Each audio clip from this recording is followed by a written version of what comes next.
Hello everyone. இன்னைக்கு 10th physics unit 1ல உள்ள first detail தான் பார்க்க போறோம். What are the types of inertia? Inertiaவோட types பத்தியும் then அதோட examples-லாம் என்னன்னு பார்ப்போம். Inertiaவோட definition பத்தி உங்களுக்கு தெரியலனா சேம் இதே லெசன்ல அதோட first 2 mark inertiaவோட definition பத்தி நம்ம சொல்லியிருக்கோம். ஸோ அந்த வீடியோ ரெஃபர் பண்ணிட்டு நீங்கள் அதோட டைப்ஸ் பற்றி பார்த்தீங்கன்னா உங்களுக்கு இன்னும் கொஞ்சம் பெட்டர் அண்டர்ஸ்டாண்டிங்காக இருக்கும். எனக்கு இந்த இனர்ஷியாவில் டோட்டலாக 3 டைப்ஸ் வந்துருக்கு. inertia of rest, inertia of motion, then inertia of direction 3 types இருக்கு. ஃபர்ஸ்ட் inertia of rest அப்படின்னா என்னன்னு பார்ப்போமா. இப்போ இதுக்கு ஒரு ஆப்ஜெக்ட் வந்து கன்சிடர் பண்ணிப்போம். இந்த ஆப்ஜெக்டோட ஸ்டேட் எப்படி இருக்குன்னா ஒரு ரெஸ்ட் ஸ்டேட்ல அசையாம அதே மாதிரி தான் இருக்கு. இப்போ என்ன பண்றோம்னா இந்த ரெஸ்ட் ஸ்டேட்ல இருக்க ஆப்ஜெக்டை வேற ஒரு ஸ்டேட்டுக்கு நம்ம சேஞ்ச் பண்ண ட்ரை பண்ணோம்னா அந்த ஸ்டேட்டை ரெசிஸ்ட் பண்ணிட்டு இந்த ஆப்ஜெக்ட் சேம் அதே ரெஸ்ட் ஸ்டேட்ல இருக்க தான் கண்டினியூ பண்ணும்.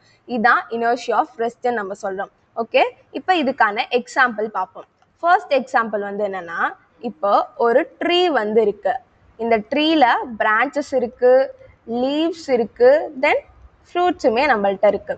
இப்போ நம்ம என்ன பண்றோம்னா இந்த ட்ரீயோட பிரான்ச்சஸை சடனாக ஷேக் பண்றோம்.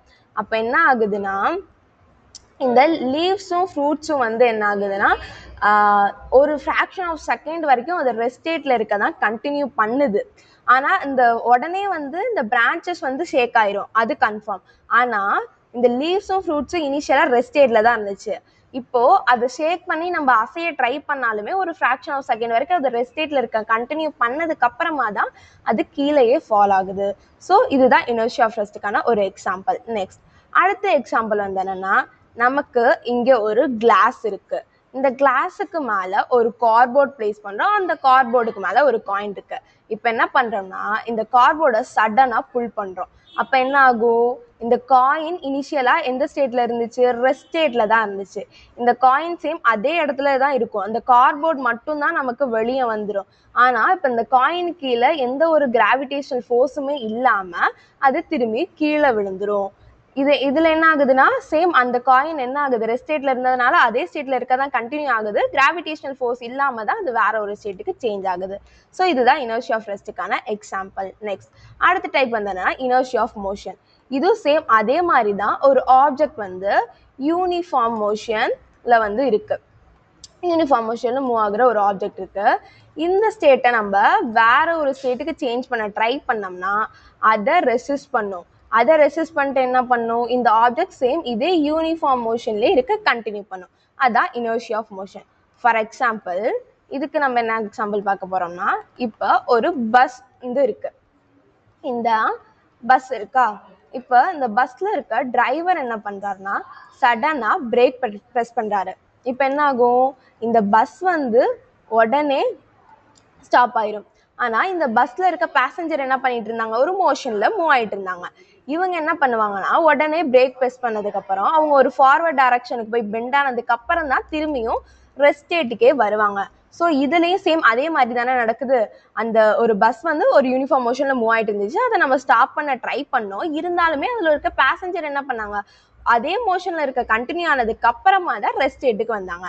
ஸோ இது இனர்ஷியா ஆஃப் ரெஸ்ட்டோட ஒரு எக்ஸாம்பிள். நெக்ஸ்ட் அடுத்த எக்ஸாம்பிள் வந்து என்னன்னா, இப்போ ஒரு லாங் ஜம்ப் வந்து நடக்கும்போது இப்போ அந்த லாங் ஜம்ப் போடுற அத்லட் வந்து என்ன பண்ணுவாங்க, ஒரு சர்டன் டிஸ்டன்ஸ் வரைக்கும் ஓடி வந்ததுக்கு அப்புறமா தான் அவங்க ஜம்ப் பண்ணவே ட்ரை பண்ணுவாங்க. இப்போ இந்த ஸ்டெப் வரைக்கும் அவங்க ஓடி வராங்கன்னு வச்சுப்போம். இப்போ அவங்க இங்கே வந்து அவங்க ஓடுறதை நிறுத்தணும் ட்ரை பண்ணாலுமே சேம் அதே மோஷன் அடுத்த 2 ஸ்டெப் வரைக்கும் கண்டினியூ ஆனதுக்கு அப்புறமா தான் அவங்களால ஜம்பே பண்ண முடியும். சேம் இதுலேயும் ஒரு மோஷன்ல இருக்காங்க, அதை ஸ்டாப் பண்றாங்க இந்த இடத்துல. இருந்தாலும் அடுத்த 2 ஸ்டெப் அதே மோஷனே கண்டினியூ ஆனதுக்கு அப்புறம் தான் வேற ஒரு ஸ்டேட்டுக்கு சேஞ்ச் ஆகிறாங்க. ஸோ இதான் இனர்ஷியா ஆஃப் மோஷனோட 2 எக்ஸாம்பிள். அடுத்த டைப் வந்து என்னன்னா inertia of direction. Inertia of டைரக்ஷன்னா சேம் அதே மாதிரி ஒரு ஆப்ஜெக்ட் இருக்கு. இந்த ஆப்ஜெக்ட் ஒரு மோஷன்ல மூவ் ஆகிட்டு இருக்குது. இந்த மோஷன்ல ஒரு பர்டிகுலர் டைரக்ஷன்ல மூவ் ஆகிற ஆப்ஜெக்ட் தான் இது. இப்போ என்ன பண்ண ட்ரை பண்றோம்னா இந்த டைரக்ஷன்ல இருந்து வேற ஒரு டைரக்ஷன், அதாவது அனதர் டைரக்ஷனுக்கு நம்ம சேஞ்ச் பண்ண ட்ரை பண்ணா அதை ரெசிஸ்ட் பண்ணும். அதை தடுத்துட்டு இந்த ஆப்ஜெக்ட் சேம் இதே டைரக்ஷன்லேயே மூவ் ஆக தான் ட்ரை பண்ணும். இதுதான் இனர்ஷியா ஆஃப் டைரக்ஷன். இப்போ இதுக்கான எக்ஸாம்பிள் பார்த்தோம்னா ஒரு கார் வந்து இருக்கு. இந்த கார் என்ன ஆகுதுன்னா ஒரு ஸ்ட்ரெயிட் லைன்ல டிராவல் ஆகிட்டு இருக்கு. நம்ம இப்போ இதை சடனா யூட்டர்ன் போடுறோம். இந்த கார் வந்து இப்போ யூட்டர்ன் எடுக்குதுன்னா என்ன ஆகுனா, இதுல இருக்க பேசஞ்சர் சேம் இங்கே வரைக்குமே அவங்க ஸ்ட்ரெயிட்டாக தான் டிராவல் பண்ணுவாங்க அதே டைரக்ஷன்ல. அந்த டேர்ன் எடுத்ததுக்கு அப்புறமே ஒரு 2 செகண்ட் வரைக்கும் அவங்க ஸ்ட்ரெயிட் டைரக்ஷன்ல டிராவல் ஆனதுக்கு அப்புறமா தான் அவங்க சடனா டர்ன் ஆவாங்க. ஸோ இங்கேயுமே என்ன ஆகுது, அந்த டைரக்ஷன் ஒரு ஸ்டேஜ் நம்ம கொடுத்ததுக்கு அப்புறமே அது ஒரு 2 செகண்ட்ஸ் வரைக்கும் கண்டினியூ ஆகுது.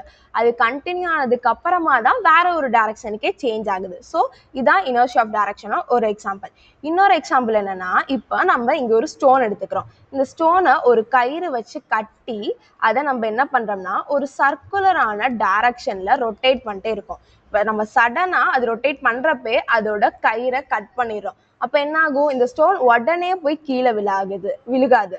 என்ன ஆகும்னா சேம் அதே சர்க்கிள் மோஷன்ல 2 செகண்ட்ஸ் வரைக்கும் கண்டினியூ பண்ணதுக்கு அப்புறமா தான் அது கீழே போய் ஃபால் ஆகும். ஸோ இப்படி ஒரு மோஷன் நடந்துட்டு இருக்கமேது நம்ம ஸ்டாப் பண்ணாலும், ஒரு டைரக்ஷன்ல போயிட்டு இருக்கு அதை ஸ்டாப் பண்ணாலுமே அதை கண்டினியூ பண்ணதுல அதுதான் இனர்ஷியா ஆஃப் டைரக்ஷனோட எக்ஸாம்பிள்னு சொல்றோம். நம்ம இப்போ ஓவராலாக பார்த்த கான்செப்ட் வந்து என்னன்னா, இனர்ஷியா ஆஃப் ரெஸ்ட்னா என்ன சொன்னோம், ஒரு ஆப்ஜெக்ட் ரெஸ்ட் ஸ்டேட்ல வந்து இருக்கு, அந்த ஸ்டேட்ல இருந்து வேற ஒரு ஸ்டேட்டுக்கு நம்ம சேஞ்ச் பண்ண ட்ரை பண்ணோம்னா அதை ரெசிஸ்ட் பண்றது தான் இனர்ஷியா ஆஃப் ரெஸ்ட். இதுக்கான எக்ஸாம்பிள் ஒன்று என்ன பார்த்தோம், ஒன்று ட்ரீ வச்சு பார்த்தோம்.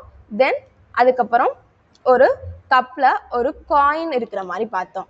Okay, then inertia of motion. Inertia of மோஷன்னா அது மோஷன் ஸ்டேட்ல இருக்க ஆப்ஜெக்டை வேற ஒரு ஸ்டேட்டுக்கு நம்ம சேஞ்ச் பண்ணோம்னா அதை ரெசிஸ்ட் பண்ணிட்டு சேம் அதே மோஷன்லேயே கண்டினியூ பண்ணும். இதுக்கு நம்ம 2 எக்ஸாம்பிள் பார்த்தோம்.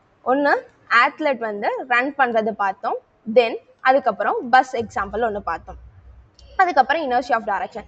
சேம் இதே மாதிரி இந்த டைரக்ஷன்லேருந்து வேறு டைரக்ஷன் நம்ம சேஞ்ச் பண்ண ட்ரை பண்ணோம்னா அதை என்ன பண்ணும், ரெசிஸ்ட் பண்ணிட்டு சேம் அதே டைரக்ஷன்லேயே கண்டினியூ பண்ணும். இதுக்கும் நம்ம 2 எக்ஸாம்பிள் பார்த்தோம். ஒன்று கார், இன்னொன்று வந்து ஒரு ஸ்டோன் வச்சு ஒரு எக்ஸாம்பிள் பார்த்தோம். ஸோ இதான் இனர்ஷியாவோட ஓவரால் கான்செப்ட். நீங்கள் இந்த இனர்ஷியா டைப்ஸ் பற்றி எழுதுறதுக்கு முன்னாடி ஃபர்ஸ்ட் இனர்ஷியாவோட டெஃபினேஷன் நீங்கள் எக்ஸாமில் எழுதுனதுக்கப்புறம் இந்த டைப்ஸ் பற்றி எழுதுங்க. Okay, thank you.